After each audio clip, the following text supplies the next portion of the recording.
You are sitting alone in a quiet room. No television, no traffic, no hum of conversation. And within minutes, something strange happens. Your skin prickles. Your ears strain for something, anything, to listen to. You feel like you are being watched. You are not imagining this. Your brain is doing exactly what it evolved to do. Silence should feel safe. No danger is announcing itself.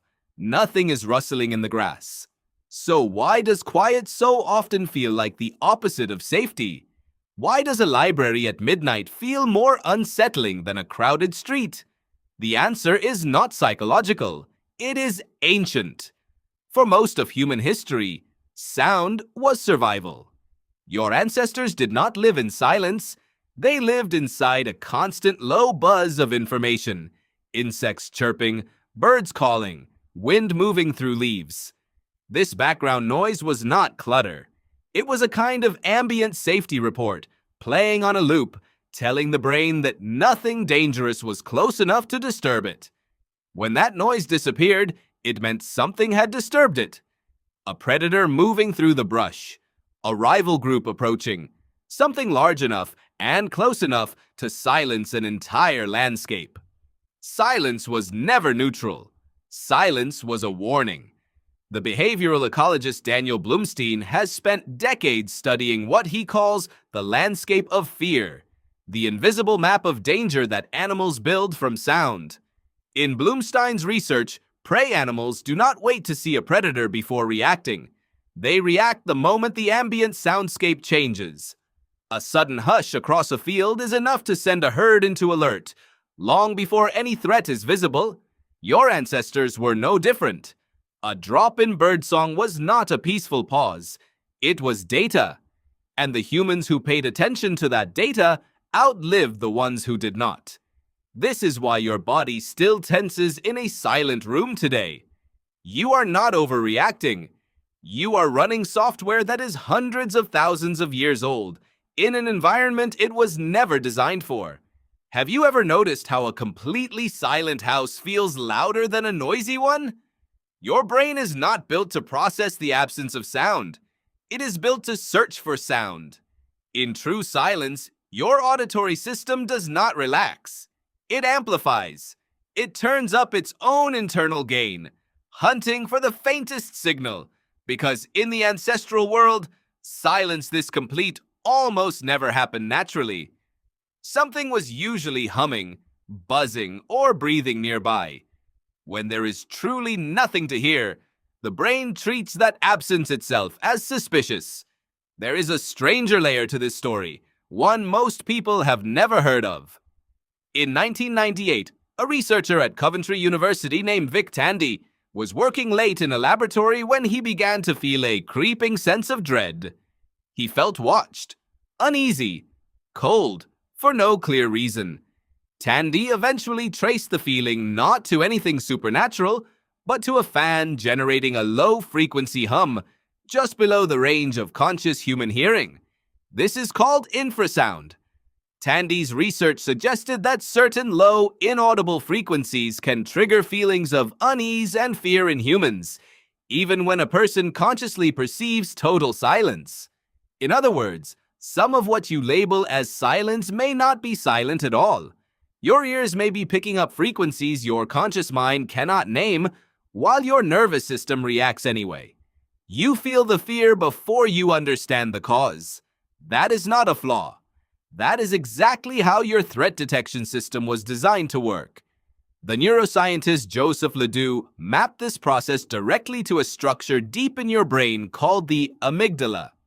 LeDoux's research revealed that the amygdala can trigger a fear response before the rest of your brain has consciously identified a threat at all. Sound, even sound you cannot fully perceive, can reach this ancient alarm system first, and your logical mind is often the last to find out why your hands went cold. So when a quiet room makes your neck prickle, your amygdala may already be responding to something your conscious mind has not caught up to yet. Think about how this shapes modern life without you ever noticing. Horror films do not frighten you with loud noises alone. The scariest moments almost always come after a long stretch of silence, a hush the filmmaker builds on purpose, because your nervous system was primed for exactly this trick by millions of years of evolution. The silence is the threat. The jump scare is only the confirmation. This is also why so many people cannot sleep without background noise. A fan, a podcast, white noise from a phone. It is not a modern habit born of distraction.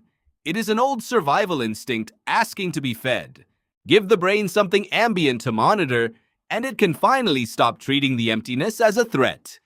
Even the discomfort of eye contact in total silence, the awkward stretch of a quiet elevator ride, traces back to the same root. Humans evolved in groups that were rarely silent. Talking, laughing, calling to each other across camps, this was the normal soundscape of togetherness. A silence between two people did not simply mean nothing was happening.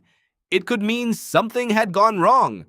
Is it any wonder that silence between friends can feel like tension, while silence between strangers can feel like danger? There is a reason ancient humans rarely slept alone, and it was not only about warmth. A sleeping group produced a constant low murmur of breathing, shifting, occasional muttering. That murmur was a signal too.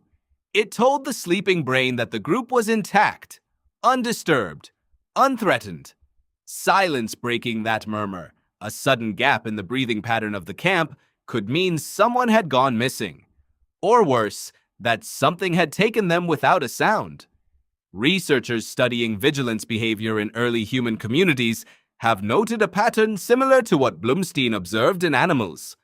Groups that maintain some baseline noise, chatter, tool use, footsteps, tended to relax more fully during rest. Total quiet, especially quiet that arrived suddenly, triggered heightened arousal even in sleep, pulling people toward waking alertness rather than deep rest. This may explain something almost everyone has felt but rarely questioned. Why does waking up in the middle of the night, in a house that has gone completely still, feel different from waking up with soft sounds nearby? Your nervous system is not simply annoyed by the quiet. It is running a check. It wants to know why the usual signals have stopped. Consider how differently silence is treated across ordinary situations. A silent phone after sending an important message. A silent hallway outside a hospital room. A silent classroom right before a teacher speaks. In each case, the silence itself becomes charged with meaning, heavier than any sound could be. That weight is not invented by modern anxiety. It is inherited. None of this means silence is your enemy. It means your body has never fully believed that silence is safe, because for nearly all of human history, it usually was not. The next time you sit alone in a quiet room and feel your skin prickle, you will know what is actually happening. Your ears are not malfunctioning. Your mind is not overreacting. You are simply carrying an ancient alarm system, tuned over hundreds of thousands of years, still listening for a threat that, this time, was never there. You are sitting alone in a quiet room. And for the first time, the silence does not feel empty. It feels like proof of just how long your ancestors listened, so that you could finally learn to sit still.